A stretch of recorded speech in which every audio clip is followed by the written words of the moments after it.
ಆದರ್ಶ ಗ್ರಾಮಾಭಿವೃದ್ಧಿ ಮತ್ತು ಸೇವಾ ಸಂಸ್ಥೆ ಮೂಡುಬಿದ್ರೆ ಇದರ ಆಶ್ರಯದಲ್ಲಿ ಕಾರ್ಕಳ ಪುರಸಭೆ ವಲಯದ ಸ್ವಾವಲಂಬನಾ ದಿನಾಚರಣೆ ನಡೆಯಿತು.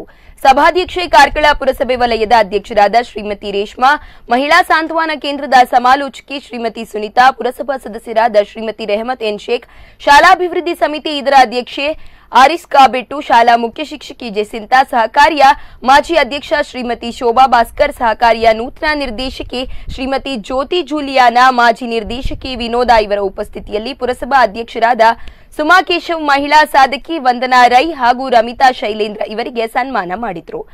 60 ವರ್ಷಕ್ಕಿಂತ ಮೇಲ್ಪಟ್ಟ ಸ್ವಸಹಾಯ ಸಂಘದ ಸದಸ್ಯರಾದ ಹಿರಿಯರಿಗೆ ಮತ್ತು ಎಸ್ಎಸ್ಎಲ್ಸಿ ಹಾಗೂ ಪಿಯುಸಿಯಲ್ಲಿ ಉತ್ತಮ ಅಂಕ ಗಳಿಸಿದ 10 ಮಕ್ಕಳಿಗೂ ಸನ್ಮಾನಿಸಲಾಯಿತು.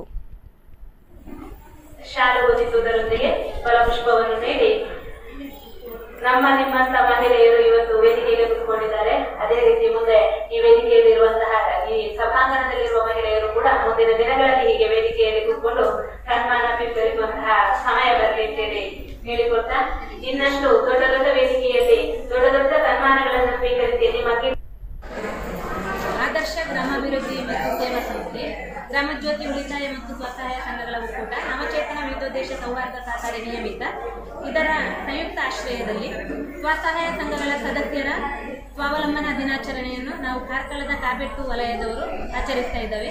ಇದರಲ್ಲಿ ಸುಮಾರು 15 ವರ್ಷಗಳಿಂದ ಕಾರ್ಯನಿರ್ವಹಿಸುತ್ತಿರುವಂತಹ ಶ್ರೀಧನ್ಯ ಸ್ವಸಹಾಯ ಸಂಘ, ಶ್ರೀನಿಧಿ ಸ್ವಸಹಾಯ ಸಂಘ, ಶ್ರೀ ತುಳಸಿ ಸ್ವಸಹಾಯ ಸಂಘ, ಶ್ರೀ ಸ್ವಸಹಾಯ ಸಂಘ, ನಮನ ಸ್ವಸಹಾಯ ಸಂಘ, ಅಕ್ಷಯ ಸ್ವಸಹಾಯ ಸಂಘ, ಕಾವ್ಯ ಸ್ವಸಹಾಯ ಸಂಘ, ಹೀಗೆ 8 ಸ್ವಸಹಾಯ ಸಂಘಗಳು ಸೇರಿಕೊಂಡು ಈ ಕಾರ್ಯಕ್ರಮವನ್ನು ಆಯೋಜನೆ ಮಾಡಿದ್ದೇವೆ. ಪ್ರತಿ ವರ್ಷ ಅಂದರೆ ಸುಮಾರು 20 ವರ್ಷದಿಂದ ಸಂಸ್ಥೆಯಲ್ಲಿ ಕಾರ್ಯಕ್ರಮ ನಡೀತಾ ಇತ್ತು. ಆದರೆ ಈ ವರ್ಷ ಎಲ್ಲಿ ಸ್ವಸಹಾಯ ಸಂಘಗಳು ಕಾರ್ಯನಿರ್ವಹಿಸ್ತಾ ಇವೆಯೋ